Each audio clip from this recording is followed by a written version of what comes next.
Anda kembali bersama kami di Obrolan Malam. Ini paruh terakhir Obrolan Malam Pak Menteri.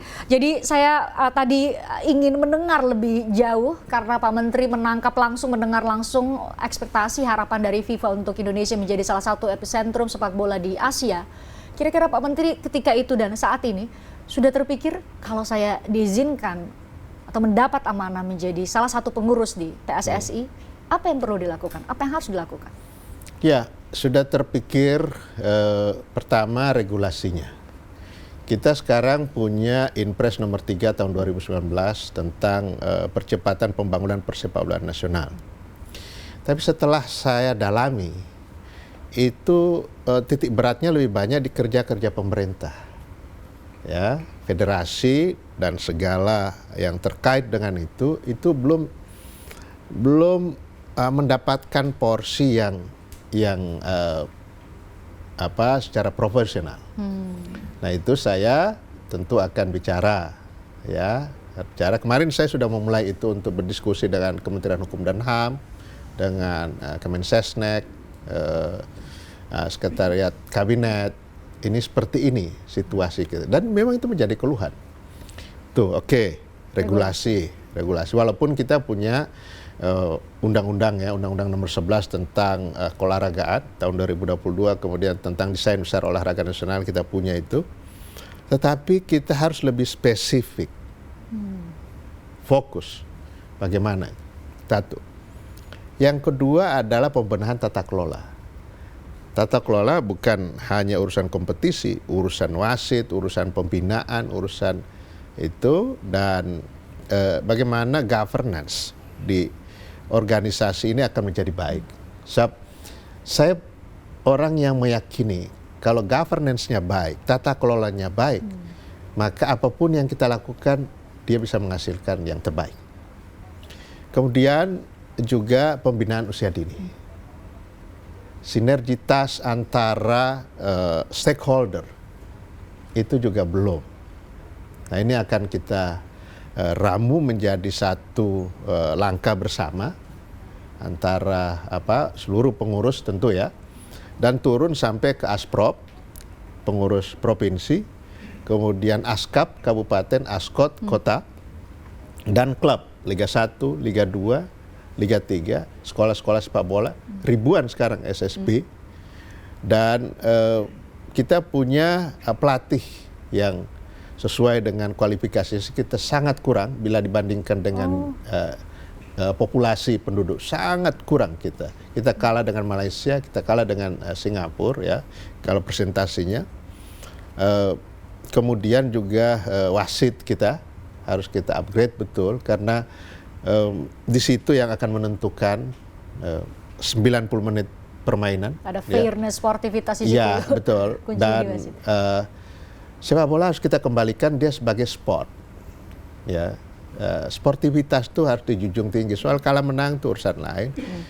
Jangan ingin menang kemudian dengan berbagai cara. Kan kita kenal dulu ada sepak bola gajah, kemudian ada match fixing dan lain-lain. Ya mudah-mudahan. Memang ini tidak mudah, tidak sekali kita jalan karena membuat ekosistem sepak bola yang baik itu tidak dalam waktu dekat. Dan yang paling penting adalah penonton, supporter kita. Saya itu pernah bermimpinya begini, ini mimpi juga. Nonton sepak bola itu sama dengan kita nonton bioskop. Tenang. Masuknya enak, nontonnya tenang, keluarnya juga kita. Mimpi saya seperti itu, tapi saya kira tidak mungkin terlaksana dalam satu periode. Periode kepengurusan hanya 4 tahun. Paling tidak, saya berpikir tentu akan kita diskusikan dengan ketua umum terpilih, dengan 12 esko, dan salah satu wakil ketua umum lagi. Di periode ke depan kita bisa membuat pondasi yang kuat terhadap ekosistem sepak bola nasional. Harus ada yang mulai. Ya, itu. Memenahi fondasi. Pak Menteri tadi cerita mengenai ternyata ini adalah mimpi masa kecil Pak Menteri untuk bisa mengurusi sepak bola tanah air.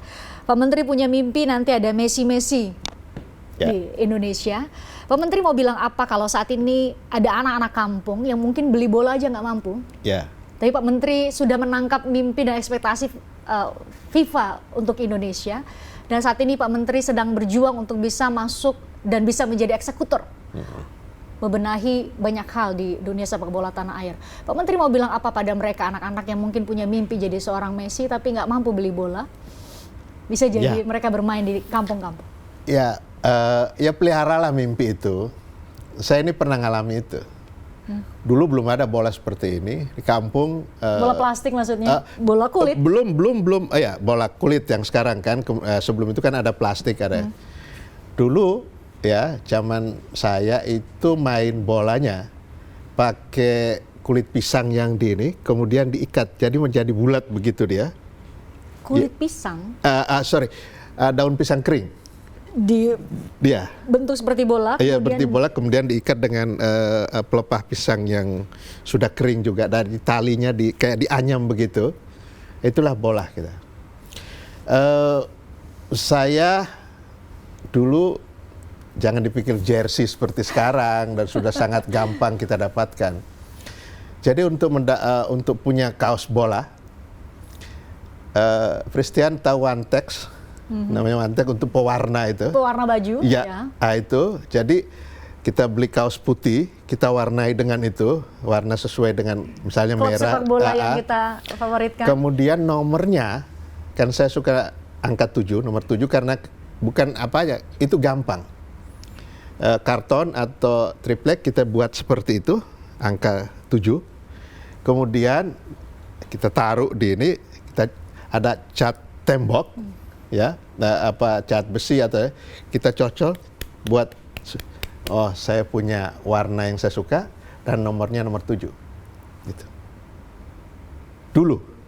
Kemudian berkembang. Nah, anak-anak sekarang yang punya mimpi menjadi Messi, menjadi Ronaldo, kemudian banyak pemain-pemain yang bagus ya, pelihara mimpi itu.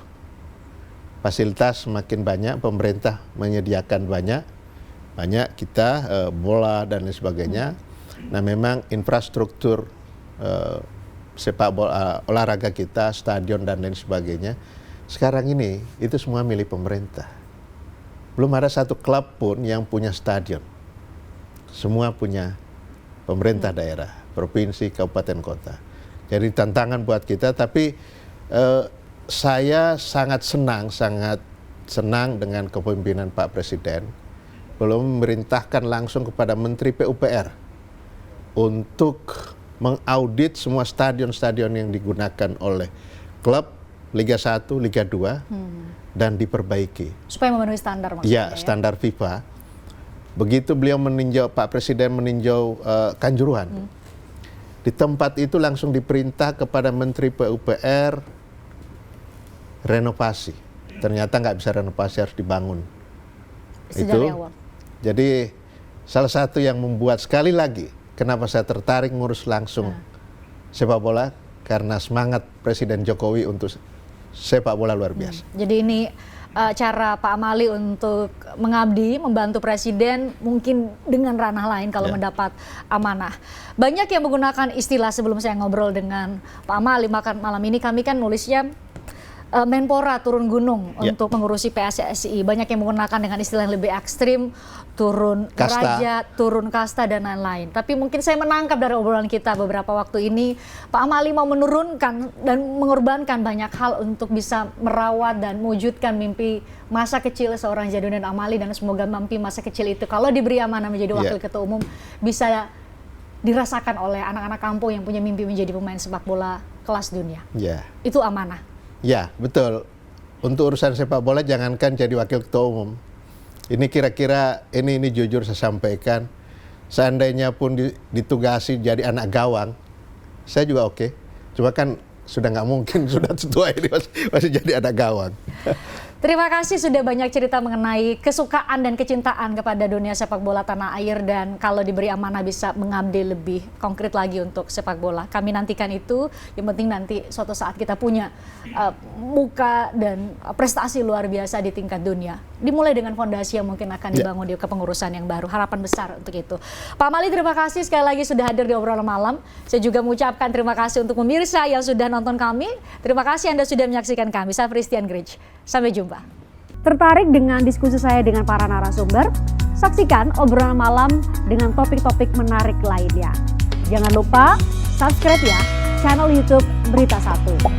Like, komen, dan share video ini ya. Terima kasih.